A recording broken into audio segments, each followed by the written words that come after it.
You know that strange feeling when you get home from work and suddenly it's already time to sleep? You had plans. You told yourself you'd cook something healthy, read a few pages of that book, and maybe work on a passion project or just finally unwind in peace. But somehow it all slips through your fingers. Again, you check the time. 10:37 p.m. The plate from dinner is still in the sink. Your back is stiff from the couch, and your brain? Numb. Overstimulated and somehow still tired. I used to think it was just me, that I was undisciplined, unfocused, lazy even. But then I started talking to people, friends, coworkers, strangers online, and I realized something that changed everything. We're all feeling it, this invisible drain on our nights, this slow leak in our energy, creativity, and joy. And it's not because we're lazy, it's because no one taught us how to use our evenings well. We're trained to survive the workday, but what about after that? What about the hours that are supposed to be ours? So I started experimenting, testing small changes, simple habits,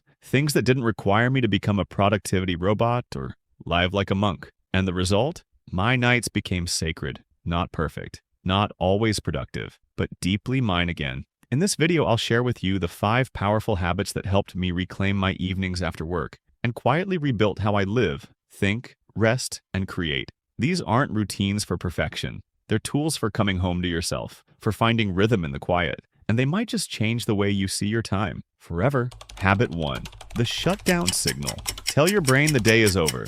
I didn't realize how much my evenings were bleeding into my work days until I started waking up already tired. Not tired from a bad night's sleep, but tired from never really feeling like I had stopped. Have you ever had that feeling? You close your laptop, walk away from your desk, but your mind is still running reports, still replying to emails in your head, still thinking about what you didn't finish. It's like your body gets off work, but your brain doesn't. That was me. Every single day. I thought I was resting, but I wasn't decompressing. I'd sit on the couch, order some food, maybe scroll for a bit or watch something. But inside, I was still on. One night, after an especially exhausting day, I found myself staring blankly at my TV screen. I couldn't even tell what I was watching, just noise. My food was half-eaten, cold, and I had this weird moment of clarity. I never stopped working. Not really. That's when I started learning about something called a shutdown ritual.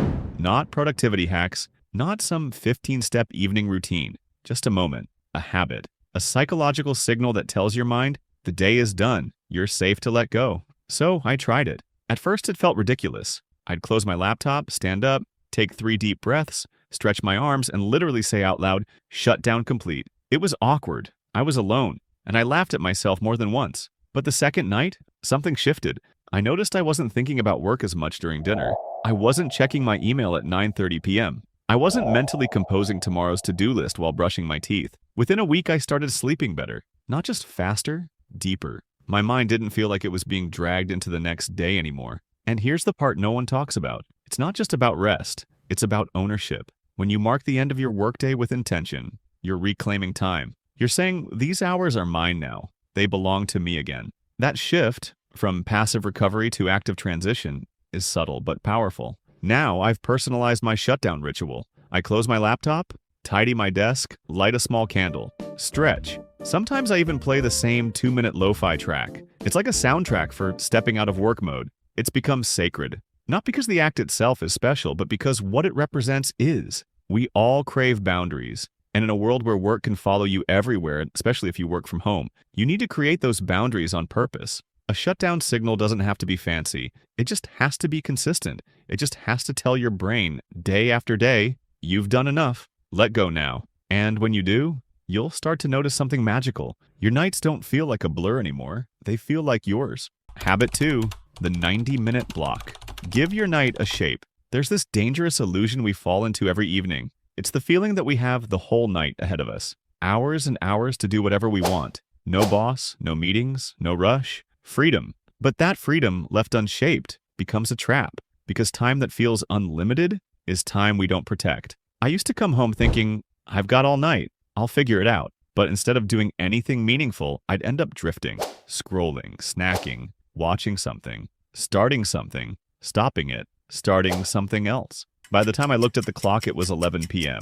And I hadn't done a single thing I actually cared about. That's when I started experimenting with a concept that changed everything for me. The 90-minute block. It's simple. Instead of trying to structure your whole evening like a tight schedule, you claim one focused block of time. 90 minutes, and give it a purpose. That's it. You don't need a checklist. You don't need to track every minute. You just say from 7:30 to 9, this is my time too.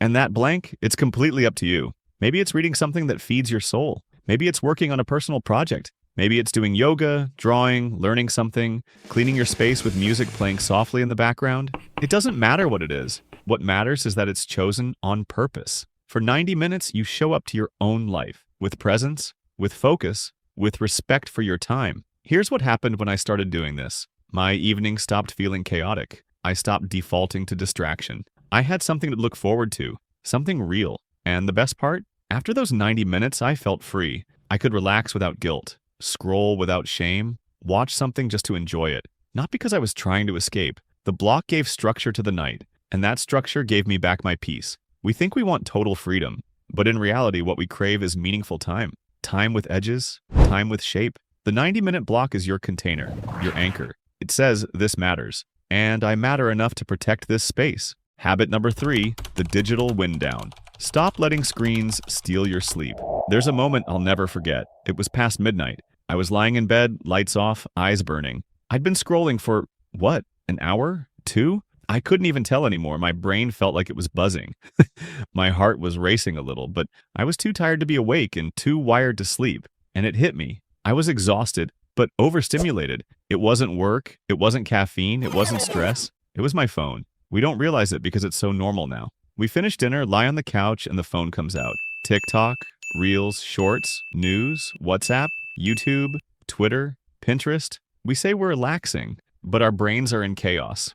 These apps aren't neutral. They're designed to keep you in. Your evening, the most restorative part of your day, becomes a tunnel of flashing images, noise, and notifications. And by the time you finally put the phone down, your mind has no idea how to land. So I started doing something radical. Or at least it felt that way at the time. I call it the digital wind down. 1 hour before bed, all screens go away. Not muted, not on do not disturb. Away, in another room, out of reach. At first it felt like withdrawal. I kept reaching for a phone that wasn't there. I'd catch myself staring at the ceiling, annoyed, restless. But then I rediscovered something I didn't know I'd lost. Silence, stillness. That hour became sacred. I filled it with things I'd forgotten I loved. Music, tea, writing, reading paper books, staring at the wall, thinking, breathing. And slowly I began to feel human again. We've accepted a pace for our minds that isn't natural. Our brains were never meant to jump between 47 pieces of content in 12 minutes. So when you stop, really stop, something incredible happens. Your nervous system exhales, your breath slows, your thoughts untangle, you sleep better, you wake up clearer. You start the next day not behind, but anchored. The digital wind down isn't a punishment, it's a gift. It's your way of saying, enough stimulation, now I rest. You're not meant to be plugged in forever. Your evenings aren't for consumption, but they're for recovery. Let your mind come home to itself, even if just for an hour. Habit number 4, protect your personal hour.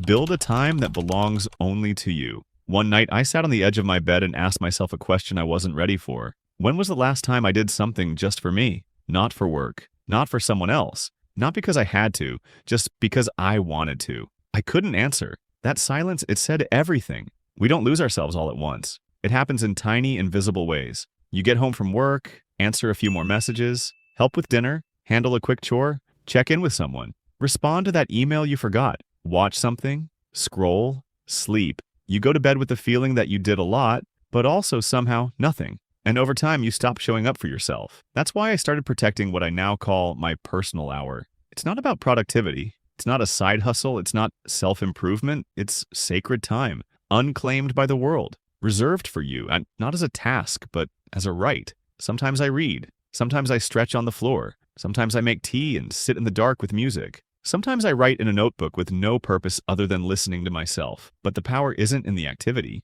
It's in the claiming of it. When you protect time for yourself, you send your brain a signal it's been dying to hear. You still matter. Your inner life still matters. Even if no one else sees it. Even if it feels small. Even if it's quiet. Especially if it's quiet. We live in a culture that teaches us to give, give, give until we burn out. But here's the truth no one tells you. You can't pour from an empty cup. And if you don't actively create space to be with yourself, the world will fill every inch of your time with noise that doesn't belong to you. My personal hour isn't perfect. Sometimes it's 40 minutes. Sometimes it's 15. Sometimes I forget or I get interrupted, but every time I come back to it, I feel it, a kind of homecoming. It's the only part of my day where I don't owe anyone anything. No response, no output, no expectations, just me, as I am. That hour changed how I relate to myself. And without that relationship, no habit really sticks. No goal really lands. No routine really means anything. So if you take nothing else from this video, take this. Protect 1 hour of your evening as if your peace depends on it, because it does. Habit number 5, rehearse tomorrow, so you can finally rest tonight. There's something strange about how most of us end our nights. We brush our teeth, turn off the lights, lie down in bed, and that's when it starts. The mental noise. You think about tomorrow's meeting, you replay a conversation from earlier, you suddenly remember that thing you forgot to do, or the thing you'll probably forget to do tomorrow. Your body is still, but your mind is wide awake, running in circles. This used to be every night for me. I do everything right on the outside, unwind, eat well, turn off screens, but as soon as my head hit the pillow, my brain hit play, and I realized the day wasn't really over until my mind said so. So I started a habit that changed my evenings in a quiet, powerful way. I call it rehearsing tomorrow. Here's how it works. Somewhere between dinner and bed, usually right after my personal hours, I sit down with a pen and paper, not a planner, not a to-do list app, just a notebook and silence. I write down 3 things: what truly matters tomorrow, what could go wrong, how I want to feel when I wake up. That's it. No overthinking, no long paragraphs, just a few honest thoughts. What I discovered is this: when you name what's ahead, you take away its power to haunt you. It's like leaving a light on for your future self. A gentle note that says, I see you, I've thought about you, you're going to be okay. And somehow that calms the storm. This isn't about controlling the future. It's about making peace with it before it arrives. And the effect? You sleep better. You wake up grounded, and your brain doesn't waste the first hour of your day trying to sort through last night's chaos. Instead, you begin the day with something rare: mental spaciousness. You know what you're walking into, and more importantly, you remember who you are as you do it. Rehearsing tomorrow doesn't require a journal or a perfect routine. You can do it in the shower, on the couch, while you wash the dishes. What matters is the intention: to pause, to preview, and to let go. You're not rushing into the next day. You're greeting it gently. And that small shift, it's the difference between falling asleep and truly resting. If you've made it this far, it's probably not because you want to be more productive. It's because some part of you is tired of wasting time that was never meant to be wasted. We spend so much of our lives focused on the hours we work, on the deadlines we meet, on the goals we chase, that we forget something important. Our life is also made of what we do when no one is watching, in the quiet, in the softness, in those precious hours between work and sleep. Your evenings are not leftovers. They're not what's left when the day is done. They're where life begins to breathe again. They're where you reconnect, where you reset, where you remember who you are when you're not performing for anyone else. The 5 habits I shared with you here, they're not a checklist. They're a starting point. You don't need to do them all. You don't need to do them perfectly. Pick one. Start small. Return to it. Let it become part of you, because that's how real change happens. Not all at once, but one quiet evening at a time. And if this video felt like a conversation you've been needing, stick around, subscribe. There's more to come, because your time matters. And your evening, it might just be your most powerful hour.